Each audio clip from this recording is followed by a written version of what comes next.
حضرت سیدنا یوسف بن حسن رحمۃ اللہ علیہ بیان فرماتے ہیں کہ ایک دن میں حضرت ذوالنون مصری رحمۃ اللہ علیہ کے ساتھ ایک تالاب کے کنارے موجود تھا۔ ہم نے دیکھا کہ تالاب کے کنارے ایک بہت بڑا بچھو ہے اور اس بچھو کے پاس ایک مینڈک آتا ہے۔ مینڈک اپنی پیٹھ پر اس بچھو کو بٹھالتا ہے اور تالاب میں تیرتا ہوا دوسرے کنارے پر چلا جاتا ہے۔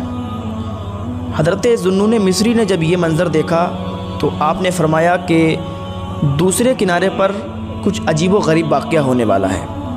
تو ہم دونوں لوگ دوسرے کنارے پر پہنچے۔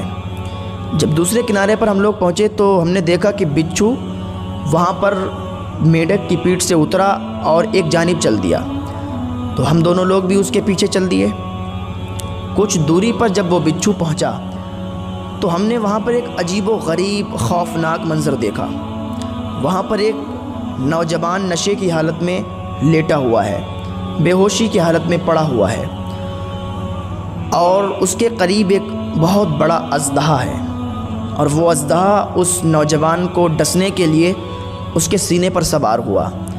جب وہ اژدہا اس کے سینے پر سوار ہوا تو وہ بچھو دوڑ کے جاتا ہے اور اس اژدہے کے ایک ڈنک مارتا ہے، جس سے وہ اژدہا تڑپ کر وہیں پر مر جاتا ہے۔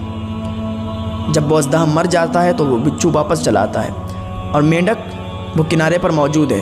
پھر مینڈک وہی کام کرتا ہے، اس کو اپنی پیٹھ پر بٹھالتا ہے اور دوسرے کنارے پر چھوڑ آتا ہے۔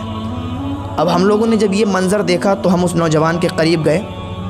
قریب جانے کے بعد ہم نے اس نوجوان کو اٹھانے کی کوشش کی، اس کو اٹھایا تو اس کی آنکھیں کھل گئیں اور وہ بے ہوشی کے عالم سے، بے ہوشی کی حالت سے باہر آ گیا۔ ہم نے اس سے کہا کہ اے نوجوان، تم جانتے ہو کہ تمہاری جان ایک بچھو نے بچائی ہے اور تمہیں یہ اژدہا دکھ رہا ہے، یہ اژدہا تمہیں ڈسنے والا تھا، لیکن ایک بچھو نے آ کر، اور وہ بچھو اللہ رب العزت کا بھیجا ہوا بچھو تھا، اللہ رب العزت نے تمہاری جان بچائی ہے بچھو کو بھیج کر۔ جب اس نے یہ سنا کہ میری ایک جان بچھو نے بچائی ہے تو وہ بالکل بے ہوشی کی حالت سے باہر آ چکا تھا۔ اور پھر آپ فرماتے ہیں کہ حضرت ذوالنون مصری رحمۃ اللہ علیہ نے ارشاد فرمایا کہ اے غافل اٹھ، رب جلیل اپنے بندے کی ہر اس برائی سے حفاظت کرتا ہے جو اندھیروں میں گھومتی ہے۔ پھر تیری آنکھیں اس مالک حقیقی سے غافل ہو کر کیوں سو گئیں جس کی طرف سے تجھے نعمتوں کے فائدے پہنچتے ہیں۔